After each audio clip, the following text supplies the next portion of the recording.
All right, so now that we have a more thorough understanding of what it means to be a demanding reader, we're going to put these skills into practice.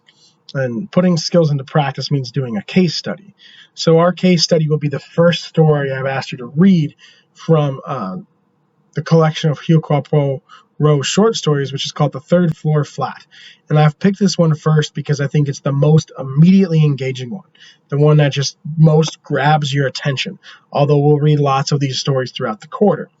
And it'll show you a lot of the conventions of detective fiction, especially Agatha Christie's particular style of detective fiction, which I think is what will be so useful to us.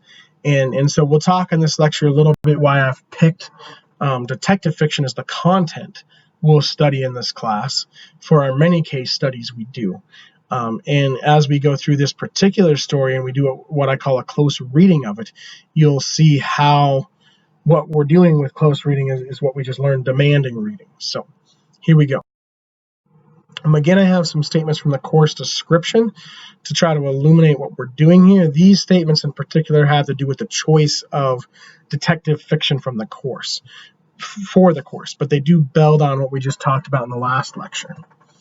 So remember I said effective communication in all situations is the goal for the course.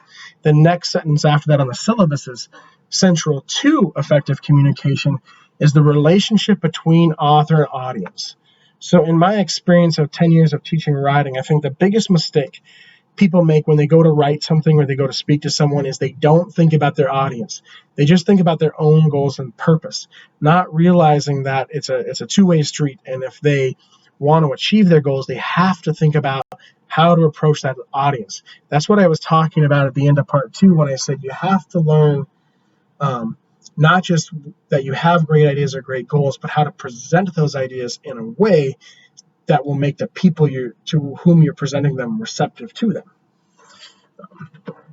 So when we write, compose, and communicate, we have a purpose or a goal. That connection with the audience is how we achieve that goal. So the best way to measure our success in achieving our goals is to consider the responses of our audience. So does the audience agree with us by the time we're done presenting our case? That's really the measure of success, not how well we presented the case, but how well the audience received it. So this relationship between author and audience is absolutely critical. It's paramount to effective communication. It's the only way to truly, fully communicate effectively. And this is similar to what detectives do, because detectives gather clues, which is kind of a metaphor for us gathering research in this class, because later in the quarter, we'll introduce a research component. So detectives gather research, gather clues. They then present the evidence they've gathered to their audience. In their presentation, they utilize different appeals, such as credibility, emotion, timing, and logical reading to persuade their audience to agree with the conclusions they make about their cases. So detectives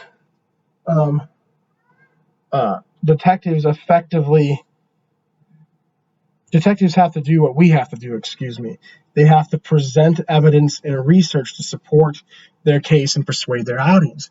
And this is really what people do in everyday decisions. If you're trying to get your friend to go to lunch at the place you want to go to instead of the place they want to go to, you have to present different evidence, maybe the quality of or price of the food or location, etc., to persuade them. And that's how these skills can be so applicable beyond just the kinds of reading and writing we do in this class. So useful.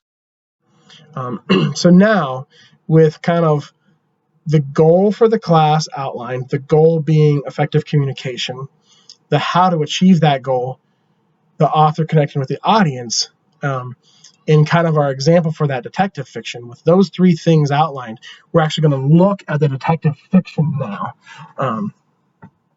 To see how that plays out. So here's my close reading or my demanding reading of The Third Floor Flat. So what I'm going to do here is pose questions to you. I meant to say this. So pause the lecture, think about the questions, take as much time with this. Be a demanding lecture watcher. You open the story, have it in front of you, take notes, look at your notes, try to answer the questions. When you think you've got a good answer, unpause the lecture and see how it perhaps dovetails with what I've said. See if we've come to the same conclusion or not. I'll give you interesting things to think about here, and you'll give me interesting things to think about when I read your discussion boards. So my first question is, and all of these questions have to do with the relationship between author and audience. But my first question is, when you first read the story, what initial assumptions did you make about the two male characters, Jimmy and Donovan? So we have four characters, Jimmy, Donovan, Pat, and Melinda, and we have our detective, Hercule Poirot, and then we have our victim, Ernestine, and so probably you have to assume one of these four characters committed the crime. The detective's going to figure it out. And Agatha Christie is considered the greatest mystery writer of all time because she made her mysteries solvable but difficult to solve. She didn't cheat people. She didn't leave out some clue that you have to have. So they are solvable, but they're the most difficult puzzles of any mystery writer. She presented the most difficult cases. So they're challenging and demanding, but still achievable in that sense. And so I think one of the ways she makes the case difficult to solve here is the way she presents the two male characters of the group of the four. I think the emphasis on the males rather than the females plays into what makes this case challenging and interesting. So my question is, what initial assumptions did you make about Jimmy and Donovan? And there's no right or wrong answer here, but what you can do is just jot down some notes. What did you think of each of them? What were your first impressions of them? So pause the lecture and go ahead and do that. Now here's what I thought of them. Here's a quote that shows what I thought of them when I read it. And this is one of the few glimpses we have inside either of their minds. This is what Donovan is thinking as he goes back up from the flat where the murder took place, back up to Pat's flat. Her hand, and he sees Pat at the door. Her hands were still in his. She had left them there, was even clinging to him. Darling Pat, how he loved her. Did she care at all for him? Sometimes he thought she did. So what we have is a scenario where both of these men are clearly in love with Patricia or Pat, the woman whose flat they're locked out of. But it seems like from the text that Donovan, rather than Jimmy, has more of a chance with her. She seems from these lines about her hands to reciprocate, at least to a degree, Donovan's feelings. But his questioning, how he loved her, did she care for him at all, shows that he's insecure about it. So both men are kind of in love with this woman, but kind of insecure about whether she loves them back or not. But she seems like more likely she returns Donovan's affections than Jimmy's. So this we know about these characters going into the story. So take those notes and think about these next questions. With those in mind, with those notes in mind, we have to think about a few things. Both men walked through the murdered woman's flat, which is why I think it's more likely that one of them committed the murder than that one of the two women did. And that's why I said we should focus on the men just for this particular story in terms of trying to figure out who the killer is. They both went through the flat before anyone else did. So that seems like it could be the killer. Couple that knowledge with what we just outlined about the two of them. So when you first read the story, if you came to the conclusion that I did, which man did you expect to be the killer? Think about that for a minute. And how was the conclusion perhaps different from your expectations? I have to be honest with you. The first time I read this, I thought Jimmy was the killer for a few reasons. One, like I said, it seems like Pat is more attracted to Donovan. So it seems like Jimmy would be the person. Now, I didn't know why he would have killed her neighbor, but it seems like he would have been the person who would have been kind of more motivated or more driven to do something drastic or extreme because he would have been the one with the more unrequited love. But no, it's not. It's Donovan. And Agatha Christie, the authoress here, kind of plays with our expectations because Poirot goes down to the street with Donovan at the end of the story, and Jimmy is waiting up in the flat. But when Poirot comes back, we learn that no, the twist was it was really Donovan. So she plays with her expectations by setting up the love triangle and kind of giving one of the men more of an upper hand in it, but making both of them insecure. She makes us wonder about both of them, but kind of leads us to think it's one and then flips that on her head. So Why is it Donovan, even though he seemed less likely? Well, he has a clear motive. Like I said, the death is of the neighbor. So if we assumed it was Jimmy, and you may have figured it out, you may have been smarter than I was, but if you were like me and you assumed it was Jimmy, then how do we come to understand that it was Donovan? Well, our assumption, or my assumption of it being Jimmy, the thing that assumption was missing was an explanation of why Jimmy would kill her neighbor. What we learn is that Donovan was married to the neighbor years ago, and they become estranged. And in that day, getting a divorce wasn't as easy as it is now. So he didn't have any way out of his marriage, but he wanted to be with Pat. So his solution was to kill his estranged wife. So now we have a motivation. Here's where it gets tricky. We don't know this. We have no idea we have no idea Donovan was married to the victim. So we can't possibly have solved the mystery without knowing that. We don't know what Poirot tells us, and he only tells us that after he's told us Donovan is the killer. So we could not have used that important fact, that motive, to figure it out. So, but I said, and that's what makes it a challenging mystery to solve. But I said the thing that has made Agatha Christie the best-selling writer after the Bible and Shakespeare is that the cases are solvable, even if they're very challenging. So my next question is, go back, reread the story. Even though we don't know Donovan's motive, are there still any ways, even without knowing this, we could have figured it out? And I think if you reread it, pause this, reread the story, and make notes, I think you'll see that there are all kinds of clues that would tip us off. So a really savvy reader might have figured it out. I didn't, but an even more savvy reader might have figured it out if they're really looking closely at the clues, really closely reading the story, because there are some of them. And the main one is the light switch. There are several, but the main one is the light switch. So Poirot explains that certain things are always fixed. In a block of flats, the door, the window, the fireplace, they are in the same place in the rooms which are below each other.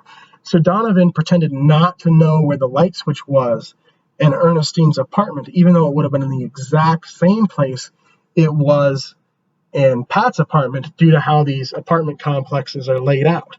And so that's one of several clues. The fact that he put his hand on the table, the fact that it was his idea to go up there through the coal chute, the fact that he was the one who led them to the wrong floor. These things could all tip you off, even if we don't know that he has a motive to kill the woman. These are still clues that savvy readers could pick up on. So finally, I want to ask an interesting question about Poirot himself. I talked about how Agatha Christie has played with her expectations regarding Donovan and Jimmy. She made us kind of think one thing and then flipped it at the end.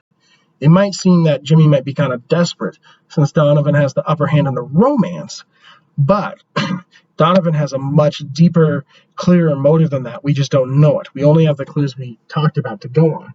So she creates certain expectations to kind of throw us off, to keep us from noticing those clues. Because once we reread it, we're like, it's obvious, right? Donovan was the one leading the way, touching things in the third floor flat. Of course it's him.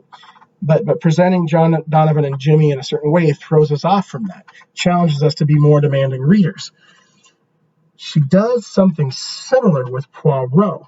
And so what she does is she presents Poirot in a way that makes it seem like he might not be the great detective that he truly is. So he's kind of, you could say, presented in a way that he seems like a very average, if less than average person, rather than a master detective. He talks about his lost love.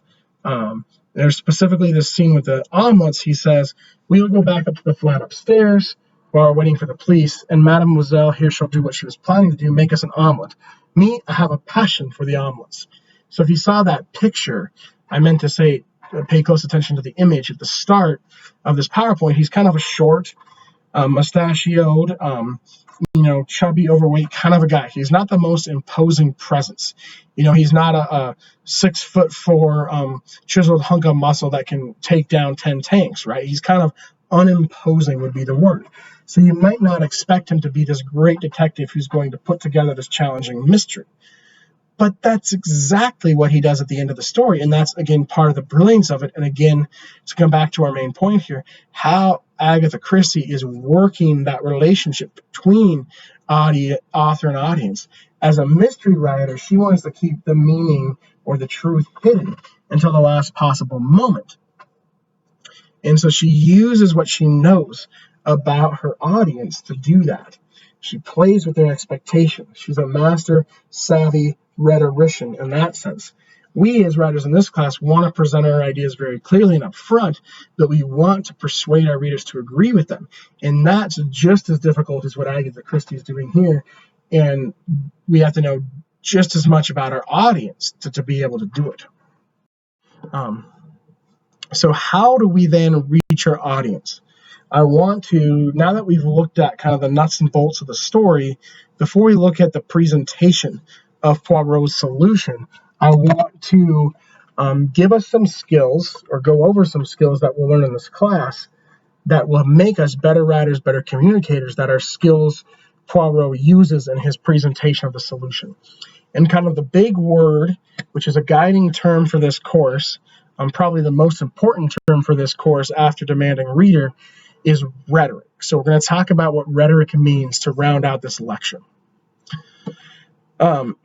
So my question to you would be, do you think Poirot's presentation of the evidence is effective and persuasive? Why or why not? We have to know about rhetoric to answer this question. So what is rhetoric? I'm going to use a quote here from Mortimer Adler's How to Read a Book. It's from much later in the book, not the part we've read so far, but I'm using it now anyway. You'll get to it eventually later in the quarter, but I'm using it now anyway because it really describes rhetoric, defines rhetoric well. Rhetoric is involved in every situation in which communication takes place among human beings. If we are the talkers, we wish not only to be understood, but also to be agreed with in some sense. So if the goal of this class is to become more effective communicators, you could say that rhetoric is the means of communication. It comes from the Greek word which means to persuade. And so Adler really gets here at the human desire that we have goals. We have things we want to share. So we want to speak. We want to be heard.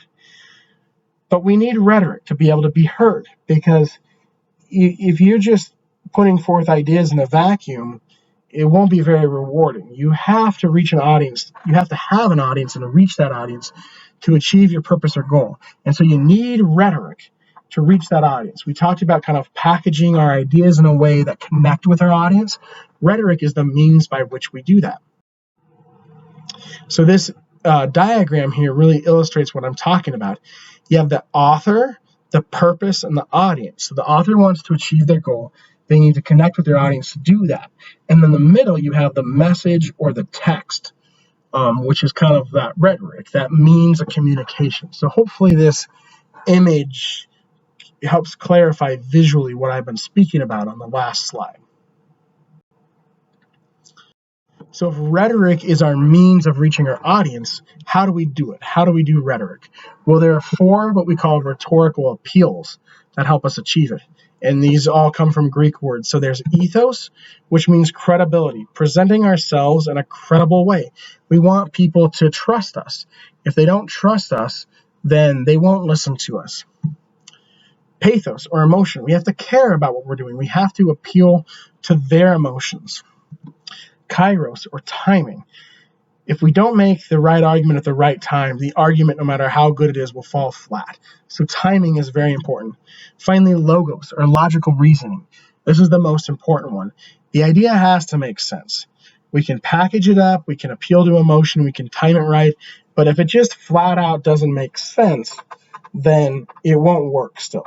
So logos, or logical reasoning, is the most important one, but the other 3 are also important.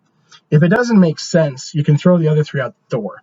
But if it does make sense, it might still fall flat if we don't present it the right way. And that's where credibility, emotion, and timing come into play. So you can see how logical reasoning is the most important, but all 4 are still very important. So, at the end of the story, Poirot presents to Jimmy why he is convinced Donovan is the killer. Do we think Poirot's rhetoric is effective?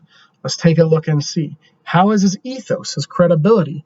I mentioned earlier that he initially does not seem like a very imposing master detective.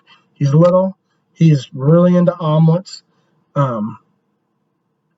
We might not first see him as credible, but once he starts explaining things to Jimmy, his credibility comes through like a force. We can see his brilliance, how he's worked everything together. And at the end of the story, since Donovan is downstairs and Poirot and Jimmy are upstairs, Jimmy's worried Donovan will escape, and Poirot says, "There is no escape for him. You need not fear."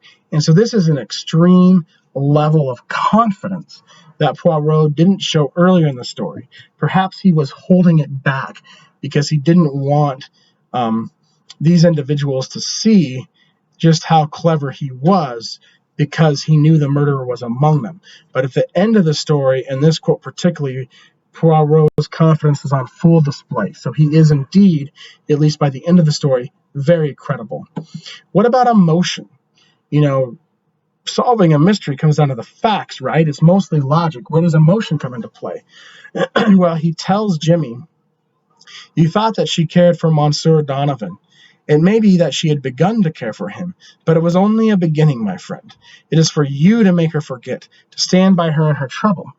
So Pat was in love with Donovan, as we see, but Jimmy was in love with her. Now that Donovan is a convicted killer, she's going to be suffering. She's going to have a difficult time. Poirot saying it's up to Jimmy to lean into his feelings for her, to come alongside her, to love her, to help her through this difficult time.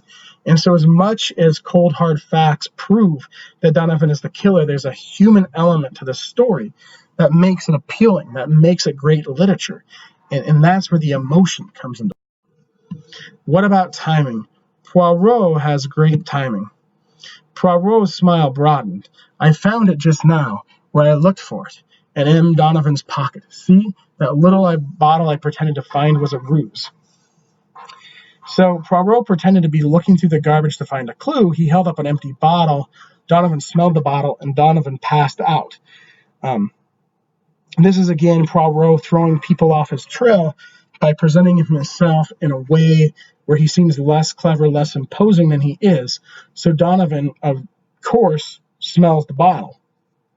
But Poirot has lined the bottle with a substance that makes Donovan pass out. When Jimmy steps out of the room, Poirot is then able to look through Donovan's pockets and find the key to Pat's flat that created the whole scenario in the first place, that gave Donovan the chance to have an excuse for going through and contaminating the crime scene. And so this is really, Poirot has the theory, now he gets the evidence to back it up, and he does it by pretending to be a fool, getting a guy to pass out, and then finding the evidence he needs. And so he's got impeccable timing here. And again, it comes back to that idea of Christie presents Poirot in one way and then subverts our expectations. He was, in fact, very imposing and very much in control of the situation all along. Finally, most importantly, logic. Logic comes into play all throughout. It should be very clear in a detective story how logic is a big part of it. So here's just one example. According to him, he tried to turn on the light in the kitchen but failed. Yet when I tried the switch, it was in perfect working order. Did he then not wish the light to go on just then? So it comes back to what I said was the most important clue earlier, that Donovan should have known where the light switch was, pretended not to know. We know he was pretending long before Poirot reveals his motive, because when Poirot first goes into the third floor flat, the light switch works. No one changed the light bulb. So we know right then Donovan was pretending. But we don't necessarily think that through because Christie's done such a good job of throwing us off the trail. But of course, when Poirot presents his case, he has this in a number of clues to show that his evidence is very logical. So here you have the case of the third floor flat. We see how Poirot's evidence is very convincing. We also see the tropes Christie uses, that she engages audience, that she's aware of her audience, plays with their expectations, presents Poirot in a certain way so that even though we can solve the crime, it's very difficult. Did you solve the third, fourth flat? If you were like me and you did not, maybe you'll get better. As we read more Hercule Poirot stories, maybe you'll figure out the mysteries as you become a more demanding reader, and that in turn will make you a more demanding writer, a more effective communicator. You'll be able to read your audience the way Christy reads hers and present your ideas in a way that appeals to them.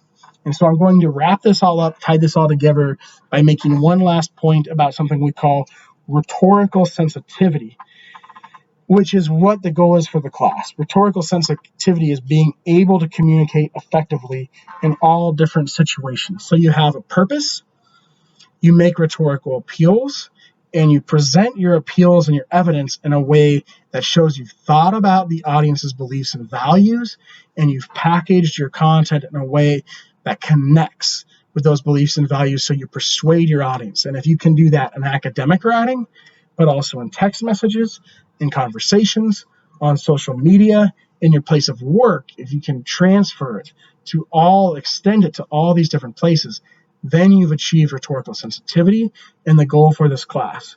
I hope that you do achieve that in this class, and I hope that Mortimer Adler and Hercule Poirot help you reach that goal, and I hope you enjoy this class. I'm really looking forward to working with you this quarter.